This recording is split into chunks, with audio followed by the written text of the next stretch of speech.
Hello, I'm Rohan Patel. This is my short film about COVID-19 and the implications of the creative industry.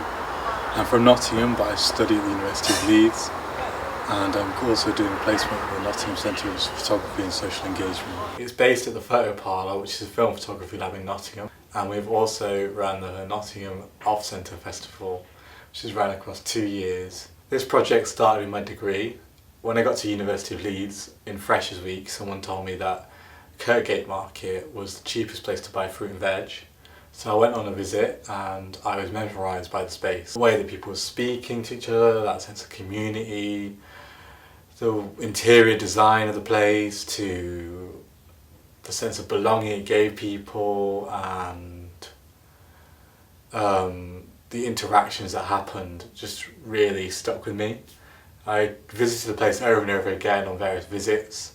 A few years later, as part of my degree, I started a placement at the Nottingham Centre of Social Engagement, and the first day I arrived at the photo parlour, me and Dan had a chat, and he suggested, why don't you try Nottingham Victoria Market, which is a space I visited many times as a child, but I'd never really been there on my own, just to walk around and experience the atmosphere of the space and how people interacted and to build up relationships there.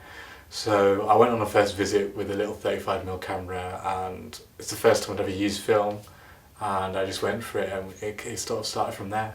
I'm now going to speak about some of the influences for my project before I started, and how I should go about working, influenced by the photographers such as Robert Clayton, who carried out a project in Birmingham. It's an ethnographic project concentrated on a small set of estate flats. The way that he's taken his photographs is really raw, and how he represents the English working class, and it doesn't shine away the fact that life is tough for these people, but it really brings through the sense of community these people feel and interact. And it's not patronising in any way, it's just sort of real and authentic. And I really want it to be my market project sort of like this, like representing these people in a way that is real, but also shows you what it's like living there in a way that you sort of understand how it is to be like them. It's just so raw, and it just feels like you're part of this estate as you flick through this book. So that's why I chose Robert Clayton. My next book is Diane Luxemburg, Imperial Courts, extremely famous book. I chose this one as it's an ethnography carried out over about 20 something years by a Dutch photographer in an African American neighbourhood. And the reason I chose this book as an influence is because I wanted to understand how to approach this community and not being part of it, and how to be ethical around that, and to think critically and socially engage with these people as more of a collaboration, rather than it being me just walking into this and just expecting them to agree. So these portraits just feel so personal, and they're just so beautiful, and it's taken on a large format. So when I was carrying out my Victoria Market project, I wanted to make sure that I didn't just walk into this space and be like, I'm a photographer, let me take your photograph. I wanted to walk in and have a conversation with them, and buy things from them, and get to know them, and understand that this is their life. Like I'm not here just to walk in and do this. I'm here to represent what your life is like and how that community helps you guys. My final influence is one that Dan gave me on the first day I walked in the photo parlour and told him about the idea. And this is John Comino James, Nearly Every Tuesday. And this is a book which is all about market spaces. I'm not exactly sure where it is shot, but it's definitely England, you can tell. I just love this book so much. This is exactly the thing when I looked at it, which I wanted to do, like just capture this sense of British identity.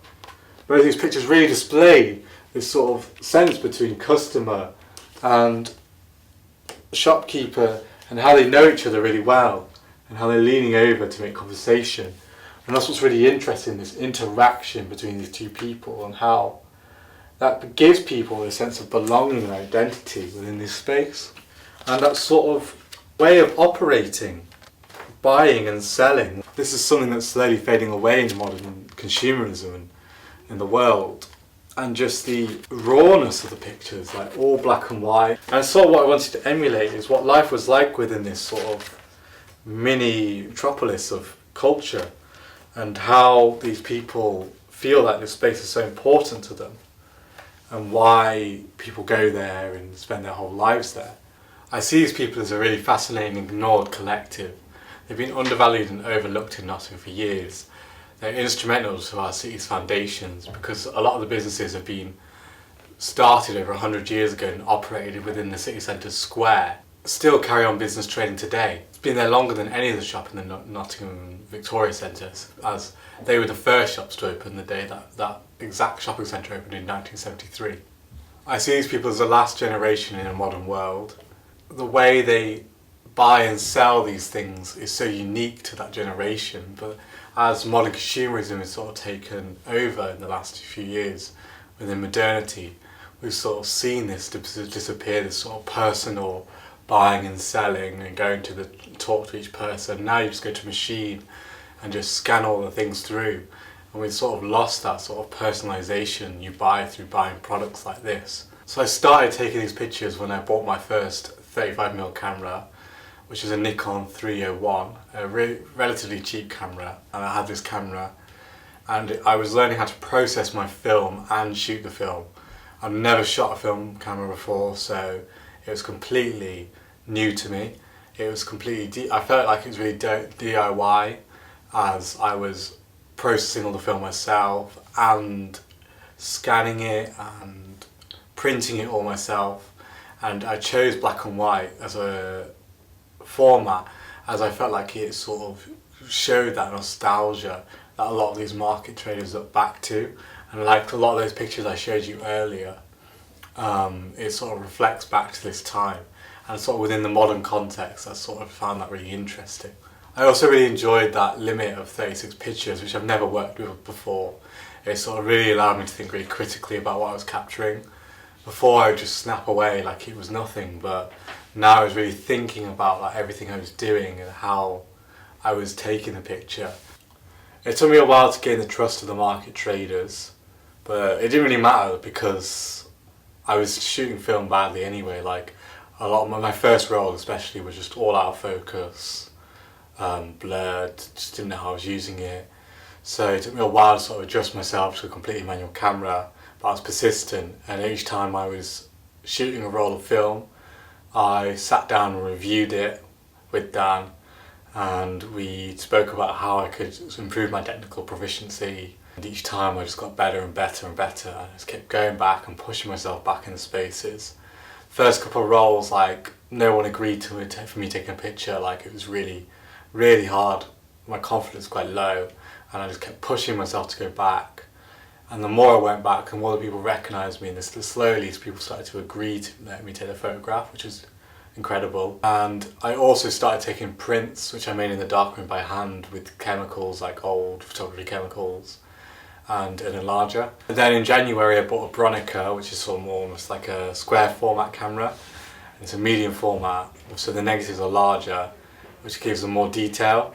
And the reason why I bought it is because it was waist level, which means you look downwards at the camera rather than directly at them, which means it changes the relationship between me and my subject. Before I was getting a lot of like smiley portraits, which although it was quite nice, like just didn't really feel like very raw to me, which is what I wanted to do. So this new style of camera just meant that like I was looking downwards, which meant that often people wouldn't smile, they were just more natural looking, and I loved that look a lot more. Since then I feel like my proficiency has got, my skills have got a lot better, and I've just shot lots and lots of rolls. But due to the COVID-19 crisis in March, I went 3 or 4 days before lockdown, I went and shot 2 rolls of film, and everyone knew there that we were going into lockdown, and since then I've only managed to go back once, which was last week. Last time I went back it was quite difficult. Obviously COVID-19 has affected everyone, but especially the community of Victoria Market has suffered greatly. Even though retail as a whole is demising, but market spaces are losing many of the punters that come in and not only talk to them but buy all the products that these people are selling. It's also quite critical for these people as there's no online shopping for them. Like, they rely on that personal interaction. That's how they make their sales. I would just like to wish all the remaining stores the best and thank you to the market. They're fantastic people. I hope they keep going. These spaces are not just shops. They're informal spaces of interaction and they're vital services for Nottingham's community. They bring a sense of belonging to much of the people of Nottingham, including a lot of the elderly. And these people really have never been recognised for their contributions towards the city. Like, the city was literally built on these markets. Our economic growth began with the stores that began in the city centre, and then they transformed the city, and the retail and the history of the city began with these people. So why haven't these people been recognised? Thank you for watching my film. I thought I would end with some interviews from store owners themselves. I hope you enjoy. Well, I'm Stephen, this is Aladdin's Cave. I'm the third generation to be here. We've been here since the day the Victoria Centre opened, and before that we were in the old Central Market for I'm not sure how long before my time. The Victoria Centre opened, was it 1972, 73? But we were here from day one. You know, hardware kitchenware, we sell anything people want, we will advise, we will help.